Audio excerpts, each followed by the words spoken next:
বন্ধুরা, সকাল সকালে উঠে আমি কাজগুলো করতে বসে গেলাম, যেইগুলো আমি নিত্যদিনই করি, রোজই করি এগুলো। কিন্তু আজকে আমার সাথে এমন কিছু হয়েছে যেটা আমি ভাবতেও পারিনি। মানে কাজটা করে উঠেছি, এবার বাসন মেজে সব কিছু কাজকর্ম সেরে উঠেছি, আর উঠে টিফিন করেছি, তারপরে সবাই খেয়েছি। দিয়ে এবার দুপুরবেলা যখন আমি ভাত বসাতে যাব, মানে কি বলবো, এত কষ্ট হচ্ছে, মানে এমন জ্বর, মানে দুই তিন জ্বর উঠে গেছে।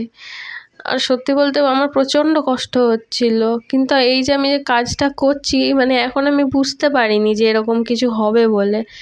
মানে এটা তো হয়েছে, তো আচমকা হয়েছে, আমি নিজেও বুঝতে পারিনি। কিন্তু আমি তো বুঝতেই পারিনি যে আমার এরকম কিছু হবে বলে। কেননা আমি আগে থেকে কিছুই বুঝতে পারিনি, যে ঘর মুছছি, ঘর ঝাড়ছি, বাসন মাজছি, জলের কাজ করছি, একটুও লাগেনি যে আমার মানে জ্বর আসবে বলে। সিমটম তো থাকে না আগে থেকে, যে একটু কাঁপাচ্ছে, ঠান্ডা লাগছে, বমি বমি ভাব জ্বরে। কিন্তু এইসব আমার কিচ্ছু হয়নি। আমি ওই জন্য নিজের মতো ভালো করে কাজ করতে গেছি। এই গ্যাস ট্যাসগুলো একটু ভালো করে মুছে নিলাম। আর অনেক দিন মানে গ্যাস মোছা হয়নি। আর এই যে বড় হাঁড়িটা আছে, ওইটাকেও আজকে মেজেছি। কি করব, মা বলছে তুই এরকমভাবে জলের কাজ করলি, এটা মাজলি হাঁড়ি টাড়িগুলো, যদি ঠান্ডা লেগে যায়। আমি বলি দেখো, খেতে তো হবে না জল, এখন নোংরা জায়গায় কি জল খাওয়া যায়, আপনারাই বলুন। তো ওই জন্য আমি হাঁড়ি টাড়ি মেজে গ্যাস ট্যাস ভালো করে পরিষ্কার করে নিলাম। কিন্তু এবার আস্তে আস্তে এবার আমি বুঝতে পারছি যে আমার একটা কিছু হচ্ছে। কিন্তু আমি ভাবলাম বোধহয় এতদিন মানে কাজ টাজ করেছি, অনেক কাজে এবারে চাপ পড়ে গেছিলো, কেননা মায়ের শরীর খারাপ, হয়তো ওই জন্যই শরীর খারাপ হয়েছে, দুর্বল লাগছে। কিন্তু ব্যাপারটা যে অন্য, আমি বুঝতে পারিনি। তারপরে সব হয়ে গেছে। আজকে একটু ফ্যানটাও মুছলাম, অনেক দিন মানে ফ্যানটাও নোংরা পড়েছিল, প্রচুর নোংরা ছিল ফ্যানে, প্রচুর নোংরা। ওই জন্য আজকে আমি একটু ফ্যানটাও ভালো করে একটু মুছলাম, যাতে ফ্যানটা পরিষ্কার হয়ে যায়, নাহলে হাওয়া দেবে না, গরম লাগবে। অনেক দিনই মা বলছিল ফ্যানটা মুছতে, কিন্তু মুছিনি। তো আজকে ভাবলাম সব যা কাজ আছে ভালো করে আজকে করে নিই। মানে ওয়েদারটা এত খারাপ, মানে বুঝতেই পারছি না যে এটা কী রকম জ্বর। একবার জ্বর হলে না, মানে 2, 3 আর 4, এর নিচে না জ্বর নামবে না। মানে এত শরীর খারাপ করে আপনাদের বলতে পারছি না। তারপরে এই একটুখানি আজকে বাইরে দেখছি কি সুন্দর সূর্য উঠেছিল। এই তো এখন শ্রাবণ মাস চলছে, আর দেখুন কি সুন্দর সূর্যটা উঠেছে, যেন মনে হয় সেই হীরের মতো ঝকমক ঝকমক করছে, খুব সুন্দর লাগছিল। তো মা অনেক দিন ধরেই বলছিল যে তুই একটা শিব ঠাকুরের ছবি আঁক, কেননা আমি অনেক দিনই আঁকা ছেড়ে দিয়েছি। আগে আমি রোজই আঁকতাম, এমনি ছেড়ে দিয়েছি, কেননা ঘরের কাজকর্ম আছে। তারপরে আর ভালো লাগে না, মানে আর ভালো লাগে না আঁকতে সেভাবে। কিন্তু আগে ছোটোবেলায় আমি রোজ আঁকতাম, কিন্তু কী জানি কী হয়েছে, এখন আর মানে আঁকতে ভালো লাগে না। হ্যাঁ, মাঝে মধ্যে মা যখন বলে তুই একটু এটা এঁকে দে, ওইটা এঁকে দে, তখন একটু মায়ের বায়না শুনে একটু এঁকে দিই। তারপরে আমার বান্ধবী আছে, সে বলে তুই, আমার যে ফ্রেন্ড আছে একজন, সে বলেছে যে তুই একটা ছবি এঁকে দে তো, তারপর আমি এঁকে দিই। এই আঁকতে আঁকতে আপনারা বিশ্বাস করবেন না, কিছুক্ষণ আগে আমার মানে 2 থেকে 3 জ্বর ছিল। তারপরে আমি ক্যালপল খেলাম, তারপরে মনে হয় একটু ঘাম দিয়ে শরীরটা ভাল লাগলো, তো মনে হলো না উঠে যাই, উঠে গিয়ে ছবিটা এঁকেই নিই। যখন একটু বেটার লাগছিলো শরীরটা, এবার উঠে গিয়ে আঁকতে শুরু করেছি, বুঝতে পারিনি। এবার যখন পুরো আঁকা কমপ্লিট হয়ে গেছে, তারপরে যে শরীর খারাপটা হয়েছে, কেননা আমি অনেকক্ষণ ধরে মানে 2-3 ঘন্টা ধরে বসে এই শিবের ছবিটা আমি মানে পুরো করেছি। অনেক দিনই ছেড়ে দিয়েছিলাম, তাও আজকে একটুখানি মন গেল, মা বললো একটু আঁকতে, তাই আঁকছি। আপনারা কিন্তু নিশ্চয়ই বলবেন কেমন হয়েছে শিবের ছবিটা। এখন তো শ্রাবণ মাস চলছে, বাবা ভোলানাথই আমাদের সকলের বিপদ হরণ করবেন, আমাদের বন্ধুদেরও জীবন ভালো করবেন। একমাত্র ওই বাবা ভোলানাথের উপরেই বিশ্বাস রাখা উচিত, সে সব ঠিক করে দেবে। হ্যাঁ, হয়তো এখন জীবনটা একটুখানি কঠিন হয়ে গেছে, জীবনটা মানে এখন মনে হচ্ছে যে তুমি কি করছো ঠাকুর, আমাদের সাথে এরকম কেন করছো। কিন্তু এইটা ঠিক, মা বলে যে সব খারাপের পিছনে কিছু না কিছু ভালো লুকিয়ে আছে। এটা আমার সাথে অনেকবারই হয়েছে, কেননা অনেকবার এরকম হয়েছে যেটা আমার সাথে খারাপ হয়েছে, কিন্তু যেটা আমি চাই না সেটা আমার সাথে হয়েছে। কিন্তু পরবর্তীকালে আমি বললাম যে ঠাকুরকে ধন্যবাদ দিয়ে যে তুমি যা করেছো আমার জন্য মঙ্গল করেছো। সত্যিই আমি পাগল ছিলাম, মানে আমি ভুল পথে চলে যাচ্ছিলাম। ভগবান কষ্ট দেয় এক এক সময় মানুষকে, কিন্তু হয়তো সেটা তার মঙ্গলের জন্যই। আর এই আমার পেন্টিং কমপ্লিট হয়ে গেছে, আপনারা নিশ্চয়ই বলবেন কেমন হয়েছে। তো বন্ধুরা, আজকে তো 3 দিন বাদে এই আজকে একটু উঠে বসতে পারছি। কালকে তো অবস্থাই ছিল না। কিন্তু আমার ছেলের এখনও শরীরটা খুব একটা ভালো নেই। তো যাই হোক, এখনও ঠিক হচ্ছে না। ওর 6-7 দিন হয়ে গেল জ্বরটা। টেস্ট করানোর জন্য বলছিল অনেকেই, ডাক্তারই আর কি, দেখি কি করা যায়।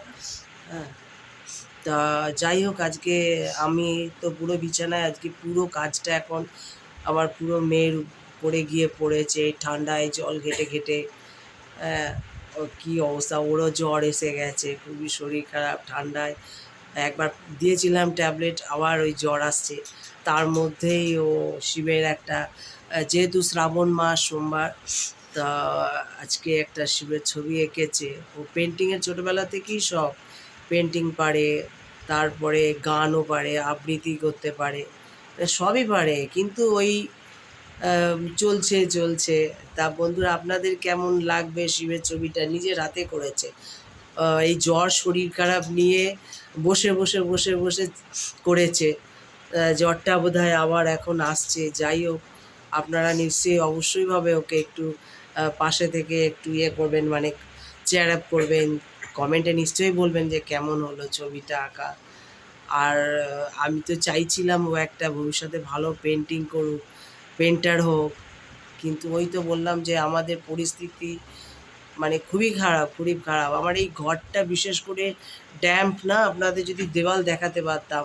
আমার তো 12 মাসে আমার ঠান্ডা সর্দি এই ঘরে আসার পর থেকে মানে একটা হেপুরুগি হয়ে গেছি। আর ঠিক সেইটা আমার ছেলের উপর দিয়ে যাচ্ছে। একটু যদি বৃষ্টি হলো সর্দি কাশি শুরু হয়ে গেল। হ্যাঁ, তারপরে এখন তো ওই ঘরের মানে মেঝেটা পর্যন্ত যেন মনে হচ্ছে জলে ভেজা। হ্যাঁ, আর দেওয়ালগুলো বিচ্ছিরি হয়ে আছে চারিদিকে। তো এই তো আমাদের রোজগার জীবন, আর কি করব। পরিস্থিতি যে কবে ভালো হবে একটু মানে চলছে জীবন, এই আর কি স্ট্রাগল করে 3 জন চলছে। খুবই শরীর খারাপ হয়ে গেছিলো মাঝখানে সেদিনকে। আর এক তো জল, এদিকে বৃষ্টিতে জলে ভরে গেছে, এদিকে মাথা তুলতে পারছি না সকালবেলা পরশুদিন।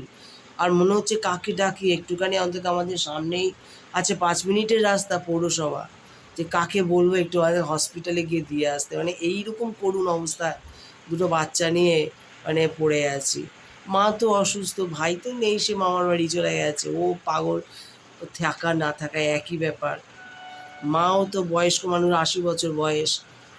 তো কি বলবো, কাকেই বা হেল্প চাইবো। আর বোন বোন তো থাকা না থাকা ওই একই ব্যাপার। ও তো ওর মতন কোনো সম্পর্ক রাখে না। ঠিক আছে, আজকে যদি দিদি নিজের ঘর বাড়ি ভালো হতো, দিদির যদি পজিশন ভালো হতো, ঠিক আছে, আত্মীয় স্বজন সবাই, কিন্তু যেহেতু আজকে আমার এই অবস্থা, হ্যাঁ, কারোর মানে সকলের ভাতে কাপড়ে পড়ে আছি একটা ছোট ঘরের মাঝে, সে তো নিশ্চয়ই লোকের, সবই তো জানেন, যার পয়সা আছে তারই সম্মান আছে, যার পয়সা নেই সে তুমি কি মানুষ কেউ দেখতে যাবে না। সেটা ওই যতই ভালো তোমার কোয়ালিটি বিচার যাই হোক না কেন, ওটা ম্যাটার করছে না। বলে যে আজকে যদি সত্যি আমার পয়সা দিদি থাকতো, এই রুমটা মানে ছাড়া আমার খুব দরকার। কিন্তু কি করব, এই রুমে থাকতে থাকতে আজকে যত দিন যাচ্ছে, এই ছেলে একটু হাঁটতে পারে না। বিশ্বাস করুন, এইটুখানির মধ্যে হাঁটবে কোথায়? ওখানে হাঁটতে, ওখানে ঠোকা খাচ্ছে। আর মাথায় তো লম্বা হচ্ছে, ওইখানে গিয়ে ঠোকা খাচ্ছে। বাইরে বেরোবো, নোংরা ড্রেন, এদিকে তোমার কি বলে যেন রেল লাইন, ড্রেন, তারপরে তো এনাদের এক একটা করে সব ফ্যাচাং রয়েইছে, বাইরে বেরোতে পারা যাচ্ছে না। হ্যাঁ, কী করবো আর। এই যদি একটা অন্য একটা রুমে থাকতে পারতাম, একটা যদি আমি কোথাও ভাড়াও থাকতে পারতাম।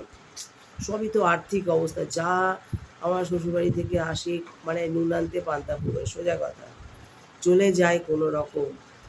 তাই তো এখন বলছে এই টেস্ট ওই টেস্ট, আমি কোথায় পাবো? ঠিক আছে, দেখি ওষুধগুলো দিয়ে যদি না কমে কী আর করবো। যাই হোক, যেটা বলছিলাম যে মেয়ে তো এত সুন্দর একটা জিনিস করেছে, আপনারা ওর পাশে থাকবেন এবং সহযোগিতা করবেন, ও যেন ভিডিওতে আগে এগিয়ে যায়, ঠিক আছে?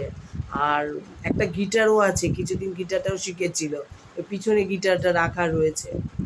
হ্যাঁ, সেই আর কি, ওই সব চলছে। বাবা যেমন, ওর বাবা আবৃত্তির টিচার ছিল, যতদিন বেঁচে ছিল আবৃত্তি শেখাতো, বাবার কাছে শিখেছিল আবৃত্তিটা। আর সেই আবৃত্তিটাও জানে। হ্যাঁ, গানও ভালো করতে পারে, বাংলা গান, হিন্দি গান। ঠিক আছে, এক এক করে দেখা যাক। হ্যাঁ, আজকে তাহলে এখানকার ব্লগ এখানকার মতনই আজকে। আজকের ব্লগ তাহলে এই পর্যন্তই। দেখা হচ্ছে আবার পরবর্তী নতুন ব্লগ নিয়ে। আশা করি আপনারা সুস্থ থাকবেন, ভালো থাকবেন। শুভরাত্রি। শুভরাত্রি আপনাদের সবাইকে। ভালো থাকবেন, সুস্থ থাকবেন আর নিজের খেয়াল রাখবেন। টাটা।